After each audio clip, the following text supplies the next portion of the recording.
Welcome back into the GSMC Sports Podcast. Now going to be moving off of the playoff action and talking about the NBA draft lottery that took place on Sunday afternoon, and we got a big shock as we saw the Atlanta Hawks surprise to be awarded the number 1 overall pick. This was the team with the second lowest odds headed into the lottery, just a 3% chance, the 5th most unlikely lottery winner in the history of the exercise. And this is, for the Hawks, the first time they have ever won the lottery, the first time they've had the first overall pick since 1975. In that draft, it was David Thompson that they selected with that number 1 overall pick. Now, I didn't even fully know the whole story behind this, and there are still details I don't, but the Hawks were dealing with a couple of fines at the time that they didn't actually have the money to sign David Thompson, so he ended up signing with the Denver Nuggets, played in the ABA with the Nuggets for a couple years, then eventually the Nuggets joined with the NBA, and he was a multiple-time All-Star, multiple-time All-NBA player. So definitely a little bit of history there with the Hawks and the number 1 overall pick. Or really, I should say, not a lot of history there with having number 1 overall picks on their roster. But the Hawks were already destined for an offseason where there were going to be a lot of questions around what they should do. They have Dejounte Murray on an expiring contract, and that's really where the conversations begin, because there is this question of, can he and Trae Young coexist? From what we have seen over the first few years of this experiment, the answer is no. And I do feel that way, that they just, for whatever reason, have not been a great fit with one another. Trae Young is a very ball-dominant point guard, and you can definitely say that Dejounte, if he had developed a little bit more in terms of being an off-ball scorer, then this could have sort of meshed in a better way. But ultimately here, it's just been very clunky for Dejounte and Trae Young alongside one another. So it becomes interesting because of the fact that Dejounte Murray was one of the most sought-after players at the trade deadline. Specifically, the Lakers were very heavily attached to him, but it was a pretty uneventful trade deadline, and Dejounte Murray was, one of the best players available on the market. They decided to hold on to him, and now, for their sake, they could probably sign and trade him, but you're only going to get 50 cents on the dollar for him. You're not going to get much of a return at all, and that's, if a team with cap space wants to come in and sign him, there is a chance that they could just see him walk away for nothing in return. And that's a tough pill to swallow, considering how much they gave up for him when they made the deal in 2022, giving up 3 first-round picks and rights to another pick swap as well. Now, one of those draft picks ended up being a protected one from the Charlotte Hornets. That didn't pan out, so really it's closer to 2 first-round picks, unprotected in 2025 and 2027, and then the Spurs also have the rights to swapping picks with the Hawks in 2026. So because of the fact that the Hawks don't have control over their draft capital over the next few years, there's not a real reason to blow up the entire process and being okay with bottoming out. We've seen other teams try and operate under the system of reconciling their draft capital by making other moves and just sort of rebuilding through other teams' draft capital. Example of this is the Brooklyn Nets, where they sent a bunch of capital to the Houston Rockets in order to acquire James Harden, and now they have sent off Kyrie Irving and Kevin Durant to take on draft capital from other teams, but they did, as a result of that James Harden trade, just give away the number 3 overall pick to Houston. So it's not a super appealing way to run your team, at least in my opinion.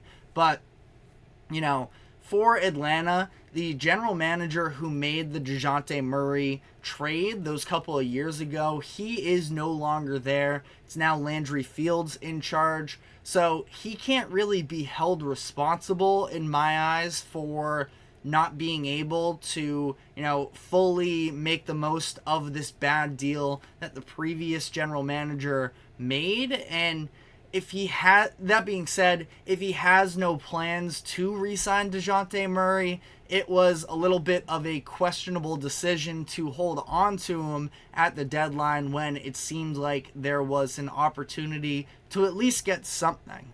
And, you know, for their sake, they were at least in the play-in tournament and were in the conversation a little bit. But, you know, outside of that, best case scenario for them was taking home that 8 seed and suffering a similar fate to the Miami Heat. But they couldn't even beat the Bulls in the 9-10 game. So ultimately, you know, it just seems like it would be a strange decision for them to have that play-in season that play-in tournament berth be worth not getting anything for Dejounte in return. But either way, when you look at this draft, there isn't really a consensus franchise-altering superstar that's available. So it may be worth sort of shuffling the cards, moving Trae, because of this, I think that it becomes a very interesting conversation as to Trae Young is somebody you can conceivably build your team around. Because there isn't one of those similar types of players in the draft, it does sort of, you know, make it an interesting conversation surrounding the idea of whether or not they can try and build around whoever this number 1 overall pick is going to be. Now, I'm a big fan of Jalen Johnson, the forward out of Duke a couple years ago that they drafted. I thought he was in prime position to be a most improved player candidate until he was sort of dealing with injuries. He didn't hit that 65-game threshold to be eligible, but I really like the season that he put out there. I've always been a fan of Onyeka Okongwu as well, so they have some pieces. Now, again, whole conversation here, because Trae Young would undoubtedly be able to get you all of these additional assets. Is that worth it, though, to move off of him without knowing you're getting a, you know, true star with that number 1 overall pick to sort of fill the void of being the franchise player?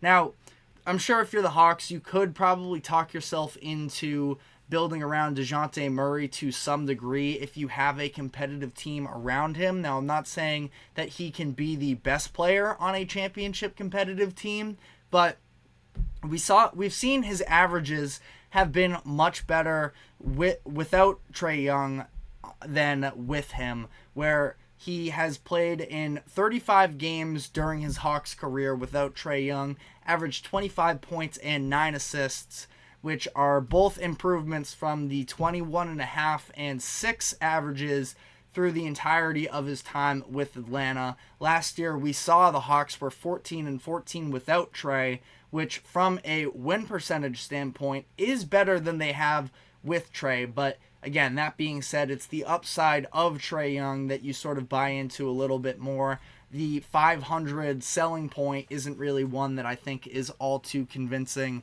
if you are in the camp of trade Trae Young. But if they were going to trade Trae Young, I think that it has to be for some draft assets in the future, and they need at least one all-star caliber player in my eyes. It's not, you know, again, not having their own draft capital over the next couple years means that it isn't worth them sort of trying to fully build up for the future. If they do this, it's to get a really solid player and be a more competitive team than they've shown in these recent years. And yes, of course, they make the conference finals in 2021, but I do believe that that was a little bit more of a fluky run that we've seen sort of in the past with some of these conference finals runs in the NBA.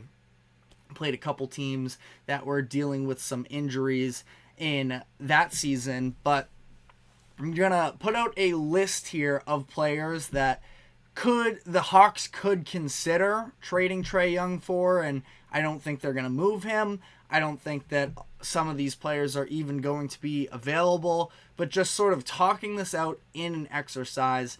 Top two targets would probably be Brandon Ingram and Paul George. The Pelicans also have a bunch of future draft capital as well that they could put in along with Brandon Ingram. Some of that capital coming from the Lakers as well.